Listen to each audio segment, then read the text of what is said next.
E para falar sobre os desafios do novo presidente do Supremo Tribunal Federal, eu converso agora ao vivo com o professor da FGV Direito do Rio de Janeiro, Álvaro Palma de Jorge. Boa noite, professor, seja bem-vindo. Boa noite, Estevam. Prazer estar aqui com você e com a audiência. Professor, gostaria de começar a nossa entrevista perguntando como que funciona o processo de escolha do presidente do STF. Existe algum critério para este cargo ser ocupado? Na verdade, é uma eleição, né, feita pelos pares, mas ela segue uma ordem de antiguidade, de modo que vai havendo uma renovação, né, quem ficar tempo suficiente na corte vai acabar sendo presidente, né? O ministro Fachin era vice-presidente do ministro Barroso, ele agora assume a presidência, o seu vice é o Alexandre de Moraes, que deve assumir a presidência em seguida, com a eleição pelos pares, mas é um rodízio entre os membros mais antigos até os membros mais novos da corte. Dá para dizer que o presidente tem um poder a mais do que os outros ministros e até o colegiado nessa situação? Olha, Estevão, a posição de presidente do Supremo não é igual à posição de presidente da República, que é o chefe, né, supremo ali do Poder Executivo, né? O presidente do Supremo Tribunal Federal, ele é uma espécie de um grande gerente dos seus pares. É claro que a presidência do Supremo traz algumas peculiaridades, alguns poderes que não são extensíveis aos demais membros da Corte. O principal poder, talvez o poder mais aliás, são dois principais poderes, né?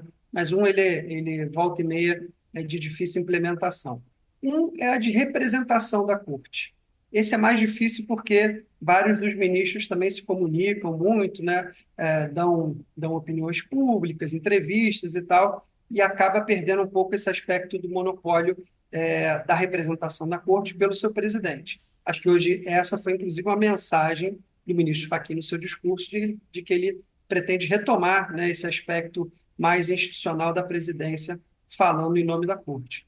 Um segundo tema que é central na presidência é o poder de pautar, ou seja, de decidir aquilo que vai ser julgado pelo plenário do Supremo.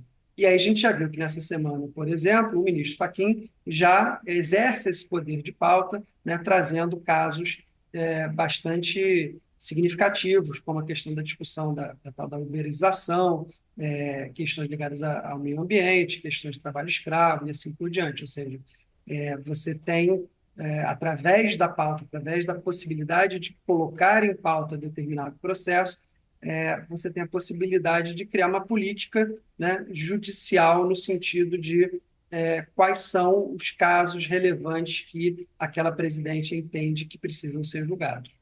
Professor, e por que o presidente do STF também acumula a chefia do CNJ? Essa é uma previsão, né, regimental e constitucional. Quando o CNJ foi criado, tem que lembrar que o CNJ não é um órgão que foi criado pela Constituição de 88, ele foi criado posteriormente por emenda constitucional, quando se deparou com a realidade de que o Poder Judiciário tinha pouco controle administrativo, pouca gestão administrativa, e se achou por bem criar um órgão que fosse responsável pela política judiciária, por fiscalizar o Poder Judiciário, por criar políticas de redução de tempos de processo, assim por diante. E aí acumula-se, né, na presidência do Supremo a presidência também do Conselho Nacional de Justiça. O senhor acredita que a troca de presidência muda, de alguma forma, a relação do STF com o Executivo e o Legislativo?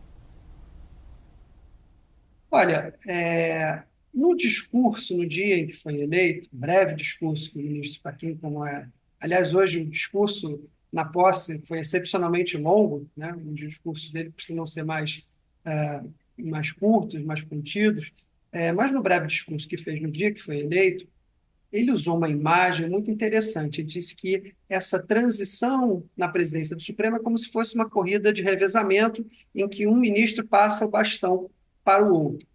Com isso, ele estava querendo transmitir a ideia de continuidade institucional. Então, o mesmo tribunal, com as mesmas atribuições, o tribunal que acabou de decidir sobre a trama golpista, e, portanto, é uma continuidade desse tribunal.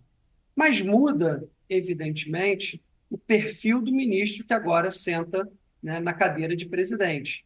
O ministro Barroso tinha, por estilo, por convicção, uma forma de comunicação com a sociedade, com os demais atores dos demais poderes, e tinha uma comunicação mais ativa, era do seu perfil. O ministro Fachin, não. O ministro Fachin é um ministro mais contido, né, mais que os americanos chamariam de low profile. Né? Ele é um ministro que não costuma... você não costuma ver o ministro Fachin inflamado, mesmo que ele seja contundente nos seus votos. E essa é uma outra característica importante do ministro Fachin. Em regra, se você quer saber o que ele está pensando, você tem que procurar nos votos, porque ele fala muito através dos votos e fala menos através da imprensa, de entrevistas e assim por diante. Eu conversei com o professor Álvaro Palma de Jorge, da FGV Direito do Rio de Janeiro. Muito obrigado pela sua entrevista, professor. Uma ótima noite para o senhor. Boa noite, foi um prazer estar contigo. Prazer é nosso.